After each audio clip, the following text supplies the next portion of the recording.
Assalamualaikum warahmatullahi wabarakatuh. Salam sejahtera untuk kita semua. Saya Novita Sari, peserta Latsar CPNS tahun 2021, angkatan 38 kelompok 4, asal instansi pemerintah Kabupaten Indragiri Hilir. Saya berterima kasih kepada Bapak Syamsul Khairuddin SSTP MSI selaku penguji pada hari ini, kepada Ibu Diah Miranti Maharani MA selaku coach yang telah membimbing penulisan laporan aktualisasi saya. Kemudian kepada Ibu Fatimah SPD selaku mentor yang telah membimbing saya selama masa habituasi, rekan-rekan guru SMPN 1 Concong, serta teman-teman kelompok 4 yang selalu menjadi penyemangat.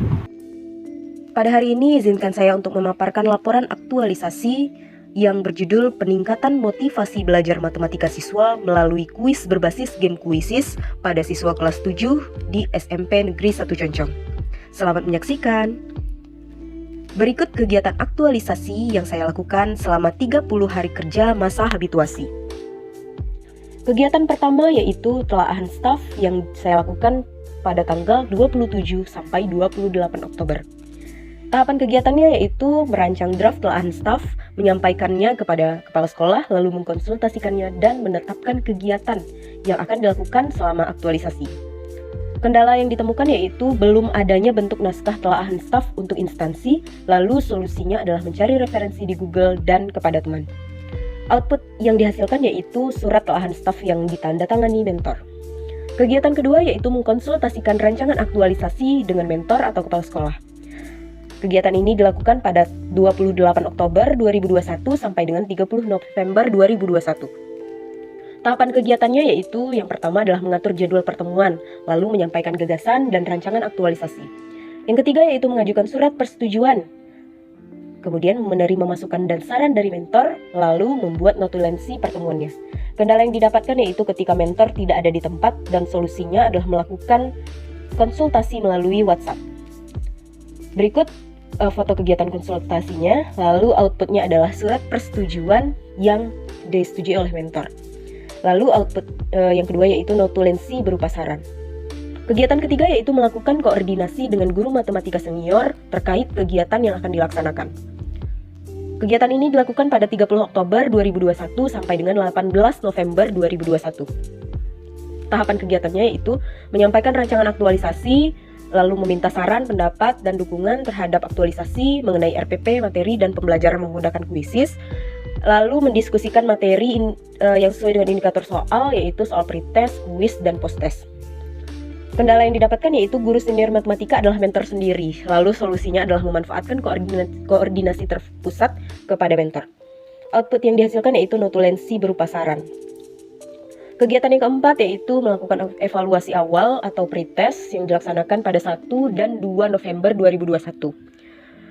Tahapan kegiatannya yaitu yang pertama membuat kisi-kisi soal, lalu mempersiapkan draft pertanyaan pretest, mengkonsultasikan soal tersebut, lalu menginput soal pretest pada Google Form ketika sudah disetujui, kemudian melaksanakan pretest dengan membagikan link pretest, lalu melakukan rekapan penilaian dari Google Form dan evaluasi terhadap hasil pretest.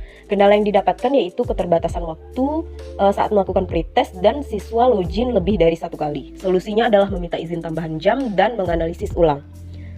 Outputnya adalah kisi-kisi soal pretest yang ditandatangani dan soal yang diinput pada Google Form. Lalu rekap nilai pretest. Kemudian yang kegiatan yang kelima yaitu membuat RPP dan menyiapkan materi pembelajaran. Kegiatan ini dilakukan pada 28 Oktober sampai dengan 17 November 2021 dengan tahapan kegiatan yaitu membuat RPP, mencetak RPP, lalu RPP diajukan kepada kepala sekolah untuk disetujui.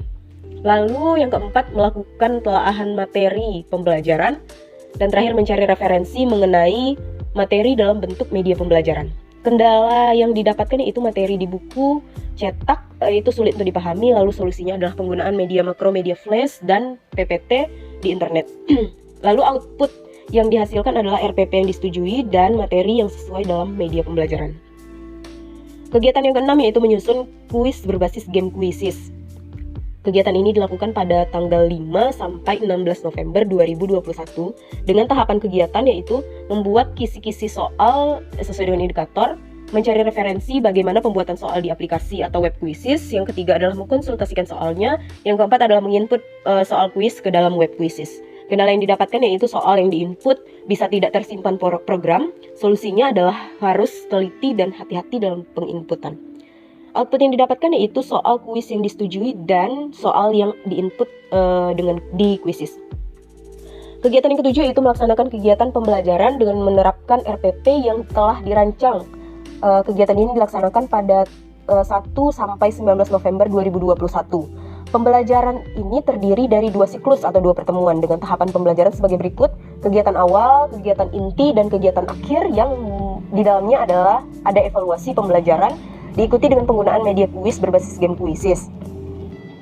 Kegiatan akhir ini ada 4 tahap, yaitu menyiapkan laptop sebagai server, yang kedua membimbing siswa dalam kuis berbasis game kuisis dengan menggunakan HP, yang ketiga adalah menampilkan kode kuisis atau mengirimkan link kuisis kepada siswa untuk login, dan yang keempat adalah melaksanakan kuis dengan mendampingi siswa hingga proses kuis selesai.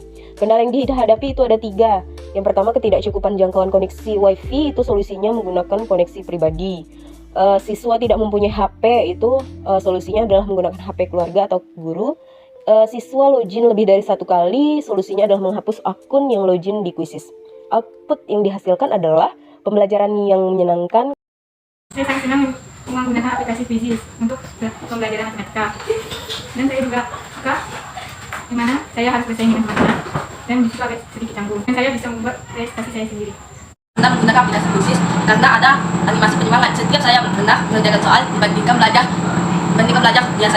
Kemudian rekapitulasi nilai kuisis siswa. Kegiatan yang ke-8 yaitu melakukan evaluasi akhir, yaitu post-test dan pemberian kuesioner. Itu dilakukan pada tanggal 19 sampai 28 November 2021 dengan tahapan kegiatan yaitu membuat kisi-kisi soal, membuat soal kuesioner berdasarkan indikator motivasi belajar matematika siswa, melakukan konsultasi terhadap soal tersebut. Yang keempat adalah melaksanakan post-test. Lalu yang kelima, pemberian link Google Form berisi kuesioner kepada siswa melalui WhatsApp group. Lalu memberikan apresiasi bagi siswa partisipatif dalam kuis. Kemudian melakukan analisis seluruh hasil evaluasi pembelajaran siswa, pretest, post-test, kuisis 1 dan kuisis 2. Kendala yang dihadapi yaitu siswa login lebih dari 1 kali, solusinya adalah melakukan analisis ulang. Output yang dihasilkan adalah hasil evaluasi dan analisisnya. Yang kedua adalah analisis hasil kuesioner. Kegiatan yang ke-9 yaitu menyusun laporan hasil kegiatan aktualisasi yang dilaksanakan pada tanggal 29 November sampai 2 Desember 2021. Tahapan kegiatannya yaitu menyusun laporan hasil kegiatan, yang kedua membuat video evidence dari kegiatan aktualisasi, dan yang ketiga adalah melakukan pembimbingan penyusunan laporan aktualisasi. Kendala yang dihadapi adalah kesulitan dalam membuat urgensi dan dampak jika tidak melaksanakan aneka dan dukran. Solusinya adalah mencari referensi dan mendapat pencerahan dari coach. Output yang dihasilkan yaitu laporan aktualisasi dalam bentuk file dan video evidence laporan aktualisasi. Nilai-nilai ASN dalam penerapan aktualisasi yang pertama adalah akuntabel, bertanggung jawab terhadap perencanaan yang telah diaktualisasikan, nasionalisme, bermusyawarah, dan bekerja sama dalam merancang aktualisasi maupun aktualisasi menggunakan bahasa Indonesia yang baik dan benar, tata bahasa EYD dan tidak diskriminatif, komitmen mutu, program yang berikan bersifat efektif, efisien, inovatif, dan diarahkan untuk berorientasi mutu lebih baik, etika publik, beretika luhur, hormat, sopan, dan santun dalam pelaksanaan profesional dan menjaga rahasia soal. Anti korupsi, transparan, jujur, berani, mandiri, disiplin, dan penuh tanggung jawab dalam proses pembelajaran. Manajemen ASN, profesional, beretika, tepat waktu, dan bertanggung jawab. Pelayanan publik, partisipatif, akuntabel, cepat, dan tepat dalam pelaksanaan aktualisasi. Lalu yang terakhir, whole of government, konsultasi, dan koordinasi yang baik. Kesimpulan dalam kegiatan aktualisasi yaitu dilihat dari tabel perbandingan hasil evaluasi pretest dan post-test yang telah dilaksanakan, yaitu rata-rata pretest siswa yaitu 43 dan post-test 80, terjadi peningkatan nilai siswa dari 43 menjadi 80. Kemudian berdasarkan rekap analisis data kuesioner itu menunjukkan angka 83% berkategori baik melalui kuis. Lalu yang ketiga itu pada diagram perbedaan jumlah siswa pada pretest dan post-test itu terlihat yang lulus KKM itu adalah dari 10% naik menjadi 66%. Sehingga gagasan ide itu berhasil menjadi solusi atas isu yang dilakukan. Isu yang telah ditapis. Sehingga melalui kuis berbasis game kuisis dapat meningkatkan motivasi belajar matematika siswa pada siswa kelas 7 di SMP Negeri 1 Concong.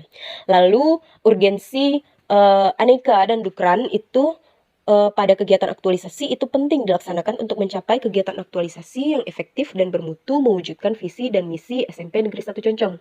Jika tidak dilaksanakan, maka akan berdampak pada kegiatan yang kurang efektif dan efisien. Sekian dari saya, terima kasih. Wassalamualaikum warahmatullahi wabarakatuh.